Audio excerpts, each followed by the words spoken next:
இந்திய வரலாற்றிலேயே ஒரு தமிழனை பார்த்து மொத்த டெல்லி பாராளுமன்றமே எழுந்து நின்று வணக்கம் சொன்னது இந்த ஒரு மனிதனுக்கு மட்டும்தான்.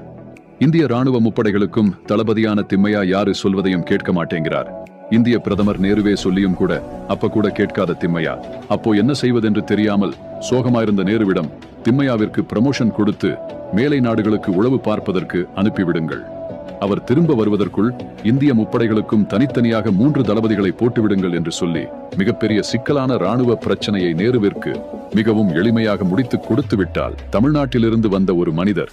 இதே மனிதர் இந்திரா காந்தி காலகட்டத்தில் டெல்லி பாராளுமன்றத்திற்கு சென்றபோது இவரை பார்த்த உடனேயே இந்திரா காந்தி பிரதமர் நாற்காலியில் இருந்து எழுந்து நின்று வணக்கம் வைக்கிறார்கள். இதை பார்த்து அமைச்சர்களும் எழுந்து நின்று வணக்கம் வைக்கிறார்கள்.